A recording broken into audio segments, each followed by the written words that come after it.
Hello and welcome to What's My Tagline? I'm your host, Carol Flagg. Thanks for tuning in today.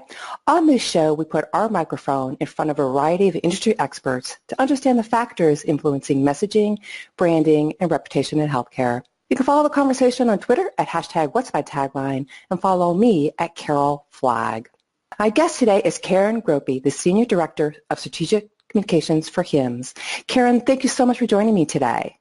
Thanks, Carol. I'm excited and a little nervous. Oh, no. I'm so excited to meet you. And obviously we got a chance to hang out in Orlando at the HIMSS conference. And so to me, if we were doing something on video, I would be nervous. But for radio, it's easy peasy. It's going to be a great conversation. Yeah, I always put people up to these interviews, never mind the subject. I know you're used to grooming people. A little dose, yeah. A little dose of my own medicine. A little dose of your own strategic communication, right? Right, correct. Well then, let's do my standard icebreaker is, to ask all of my guests as my first question is, if you had to describe yourself as a tagline, what would it be?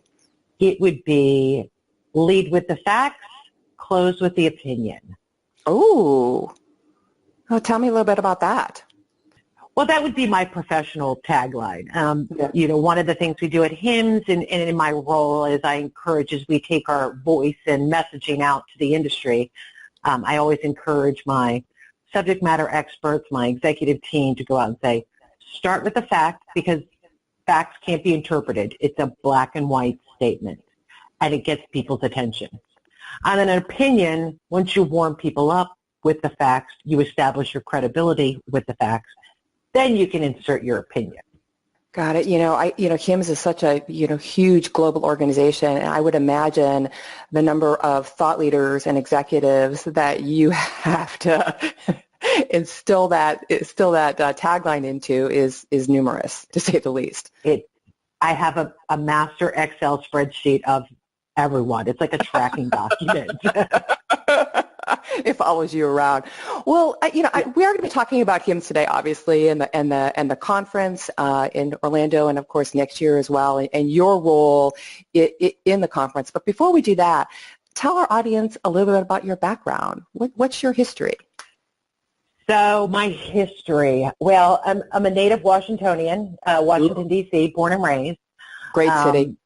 It's a lovely city. I cry every time I land coming into the airport if you come down the river because you can see all the monuments. Yeah. And I'm always like, I'm home. I've always been fascinated with the news from my mother will say that when I was a small child, she put me in front of the Nixon hearings, impeachment hearings, and I just was raptured with it. So 5-year-old child watching Watergate. Right? I was a newborn actually. That'll tell you how old I am. 3-year-old, right? But I just loved watching it, and maybe perhaps that's where it is. And my love for the news and my love for applause probably put me in a career of PR.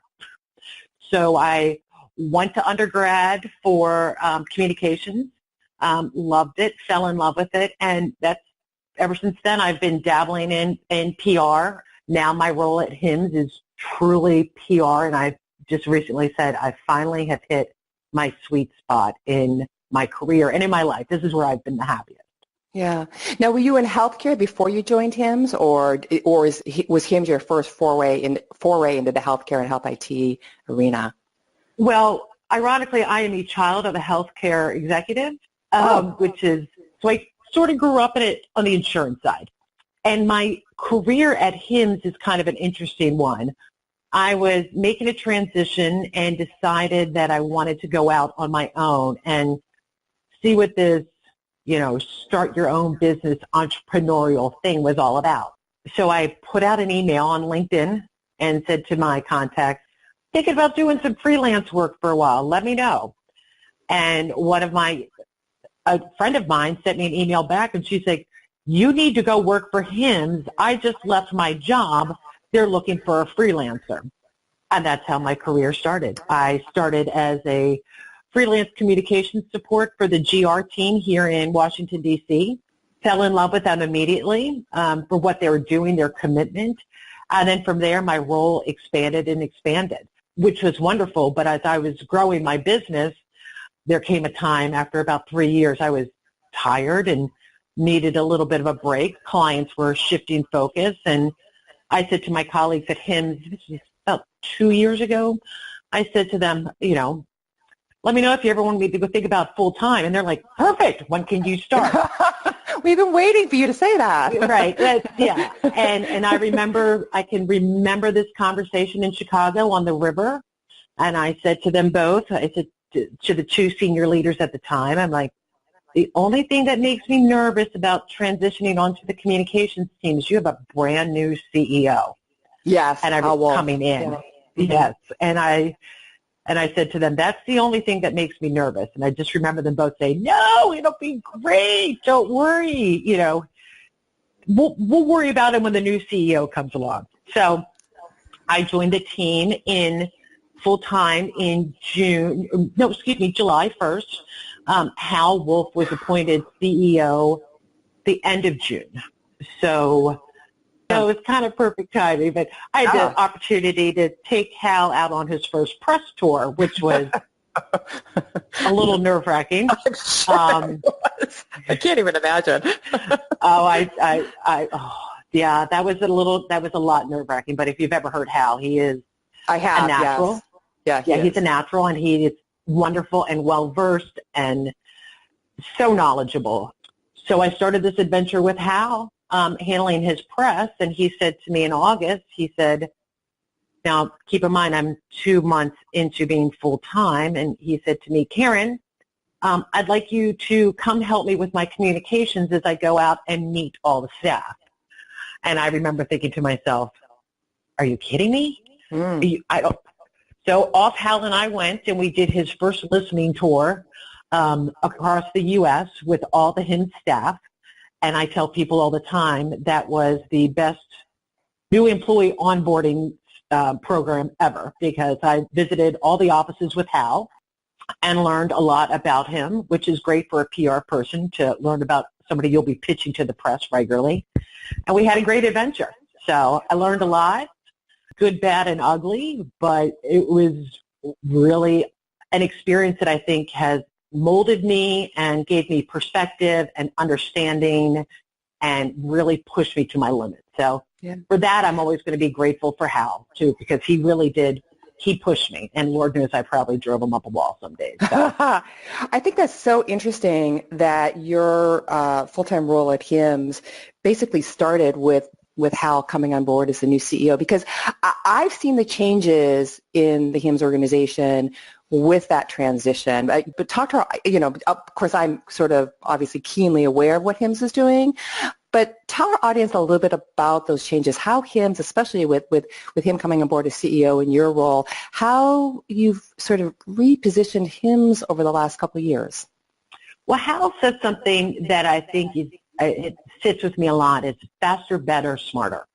HIMSS is an organization that has grown up quickly, from 20 years ago where there were maybe 1,500 people at our conference to this year in 19 we had 43,471,000 attendees. It was a lot. It is. It's like being a salmon swimming upstream on the first couple of days. So Hal was hired, or Hal came on board, and his leadership style and the teams that he is bringing in are accelerating our thought leadership and really taking a stand on who we are, what we believe in, and who we serve. HIMSS is over 75,000 members globally. So it's listening to the members, understanding where the industry is, and the challenge and the opportunities. We're trying to take a look at where's the industry going to go. Blockchain, AI, cybersecurity, all those things, the disruptors that are coming into health now. What does that mean? How do we engage? What do we need to do as an organization to continue to meet the needs of the health IT industry? Yeah, it's a lot of conversation. Yeah, it is a lot of conversation. When I was at HIMSS this year, I really just was, for me, like a trip down memory lane, because I got into this industry a decade ago with the passing of the HITECH Act. It was actually 10 years, February of 2009 when the HITECH Act passed as part of ARRA, and then we were at HIMSS 10 years later, and I just had this real nostalgic thing going on the entire time I was there, thinking about the last 10 years and every HIMSS that I've attended and how these conversations have completely changed. It started with us. It was, of course, adoption of EHR technology and the meaningful use program. And then there were, these themes kind of went through, and there was, the cybersecurity and value-based care, all the things you talk about in AI.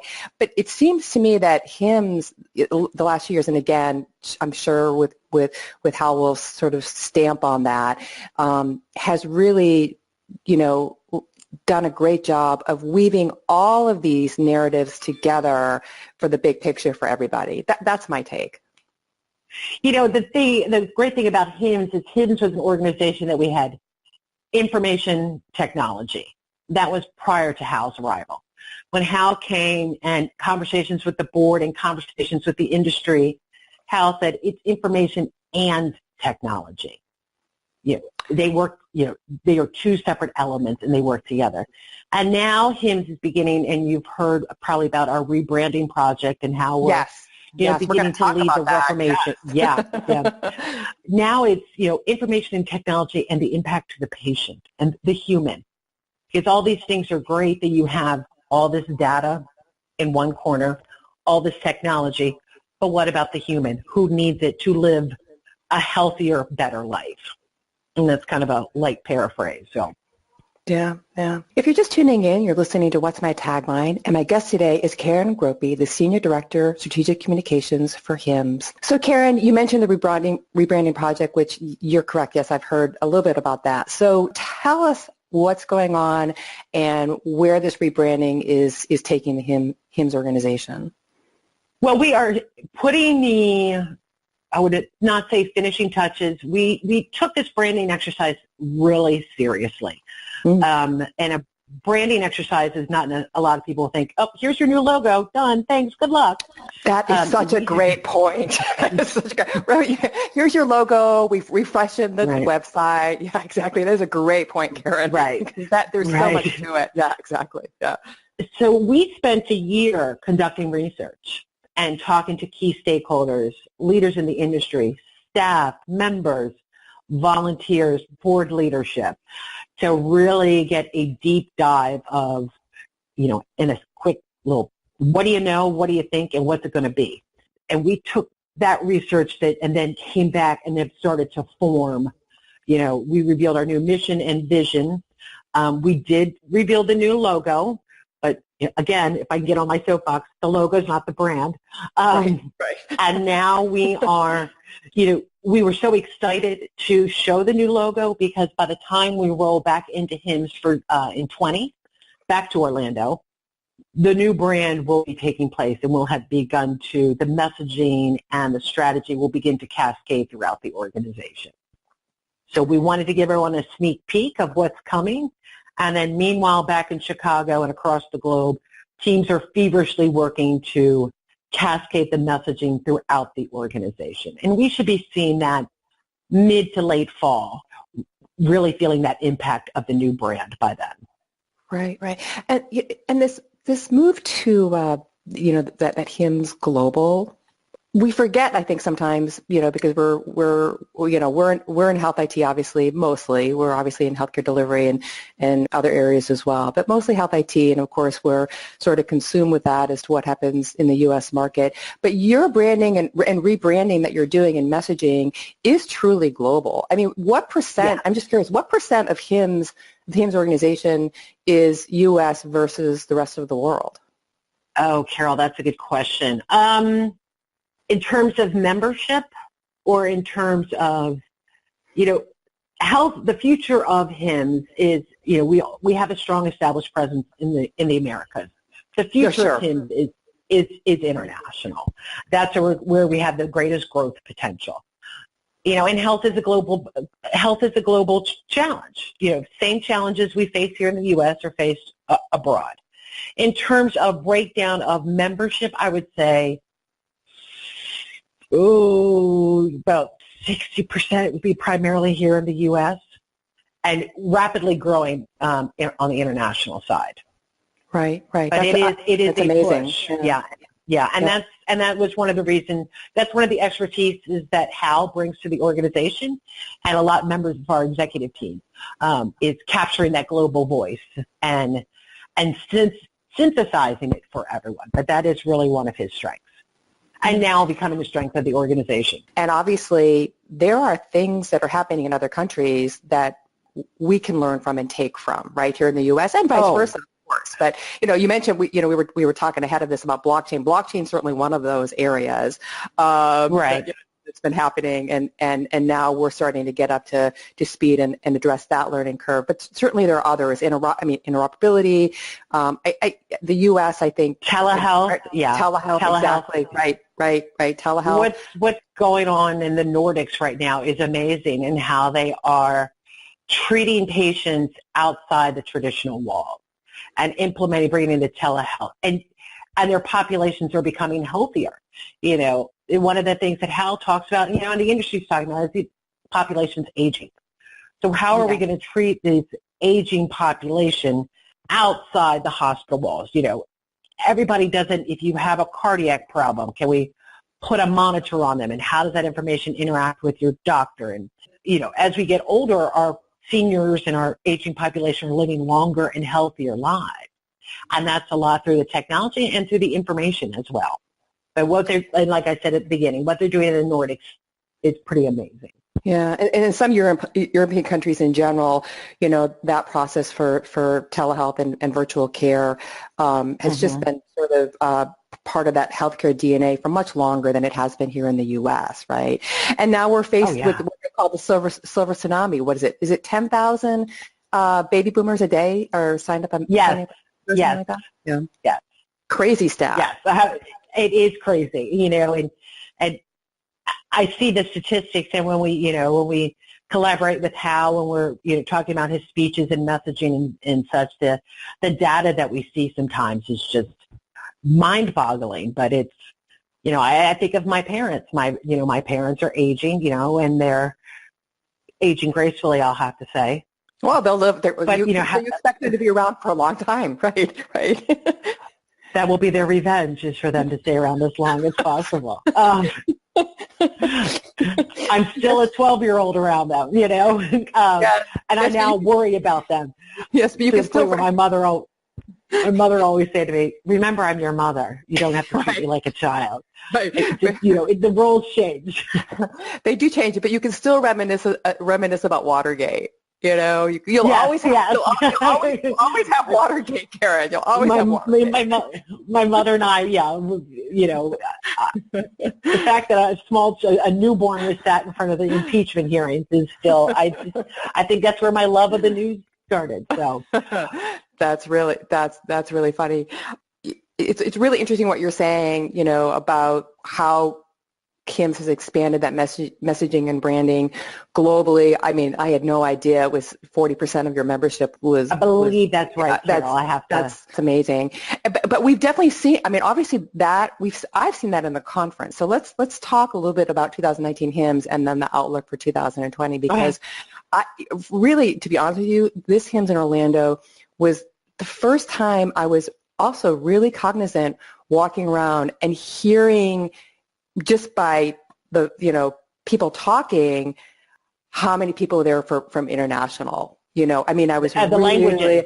Yes, I was really aware of it. And I didn't go into HIMSS, consciously being aware of it, but I was like walking around going, oh my gosh, I'm hearing conversations at HIMSS in so many different languages. I just lost count. It was really interesting, and that the whole Champions of Healthcare Unite sort of message, but it was it was definitely that global champion. We were not in Kansas anymore at HIMSS in Orlando 2019.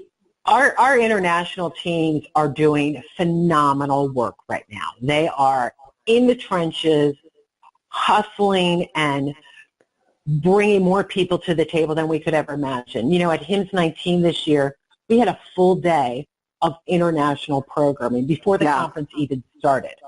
And that is it's like a little United Nations when you walk down the hallway. It's, the Nordics, Chinese, the UK, the United Arab Emirates. It's amazing, all these groups that are coming together who want to learn from HIMSS and to share and to network. But it's really, it's exciting, because we're all global citizens now. I know that's a trite statement, but think about it. You can get from here to Dubai in 14 hours. I mean, that's, yeah. Think about how the world's so much closer now. Yeah, and just virtually, of course, Right, right. Yeah, it's kind of amazing. Yeah. So 2019, I felt the international vibe, and I'm assuming we're back there, obviously, for 2020. But regardless, that I'm sure is a trend that is going to go up. So, absolutely. Yeah. So let's talk about 2020. Already getting emails from you. Thank you so much. It starts early. We're already, looking at, our schedules for next year. Talk about 2020. What's going to be new and different? I mean, tell us a little bit about, champions. It was Champions of Healthcare Unite, correct? That was the tagline for 19. That was for 19. Yeah. Right. We are still working on 20. Yeah, we're still working on 20. The one thing about our time in Orlando, we call it the global conference. Yes. I know, there's so much that goes on throughout the year than just the global conference. So we're our fiscal year ends at the end of June. So we are wrapping up the year, planning for the next year. In addition to the global conference, we have events and initiatives going on throughout the year. So when someone just put on my calendar recently, HIMSS 2020 planning call, and I was like, oh no, please, can we take a break? And we never take a break from that because 45,000 people showing up at your house, you need to plan for year round. And our meetings team is, our meetings team and our professional development team, they are first class. These are people who are dedicated year round. Call for papers, call for presentations is still open for 2020. And if you want to see something interesting is sit and talk with our professional development team how they go through the acceptance process of who's going to come speak. It's somewhat like an NBA draft, NCAA selection show kind of madness. I've heard the room is really intense. Draft day. Yeah, it is like draft day. So I love that movie. They work really hard to get the best and the brightest in to speak and to share and to collaborate. So hats off to them. But for next year, we're going to, like I said earlier, you'll see more of our brand will reveal itself. I think you're going to see some really strong, some of our new leaders who are here for their first year. You're really going to hear their voices in 2020. Our new CTIO, Steve Retling, is fantastic on the technical side and as a leader, and he's doing some great things with his team on, what innovation looks like, how does it feel, how does it act, and then taking a deeper dive on interoperability. What does that mean? How do we all agree to what it is? And then taking a look at some of our other groups, our connected health initiatives, how we look into the future with our Health 2.0 when we do the Venture Connect our funding. Right. So we've, that's a brand new, the funding and our Venture Connect side is a whole new element for us as well. So we like to say that HIMSS is, had a foot in the past, is strong in the present, and then really has another foot into the future. So we're spread thin, but we spread thin in a good way. Yeah. And that was a really good babble there. So it's a lot of coffee talking. I'm on my third cup. But you know what? That is I think a great analogy to perhaps end our conversation, which went by so fast. I want to thank you so much for joining us today. Well, it was nice to talk to you, not having to, worry about 200 reporters and, what are you saying and who's going to quote me and, or I need to hide because I'm really stressed out. So thank you for the time, Carol. This has been fun. The story that you tell about HIMSS and the work that HIMSS does is obviously very important. And I love the point, too, that obviously HIMSS offers a lot of other events and educational programs throughout the year, that you're just not about the BMF of the annual HIMSS Global Conference. Exactly. And a lot of people think that, sort of how we've erupted onto the scene and now where we've grown so quickly. So HIMSS is not just the 1 week in March in Orlando or Vegas. It's a year-round project. That's exactly right. Karen, thank you so much for your time today. Thanks, Carol, and I'll show you in Orlando where we can hide next year. So. Oh, that's a date. Thank you so much. You're welcome. You can follow Karen on Twitter at Karen_D_Groppe, and of course on LinkedIn, and learn more about all of the great work HIMSS is doing on a U.S. and global level at HIMSS.org. You can share your thoughts or comments on Twitter at #What'sMyTagline, or visit the program page on healthcarenowradio.com. Have a topic related to our show you want to hear about, or you're an expert who'd like to be on the show? Reach out to me on Twitter at Carol Flagg, or email me at carol@healthcarenowradio.com. Until next time, I'm Carol Flagg, and I want to know, what's your tagline?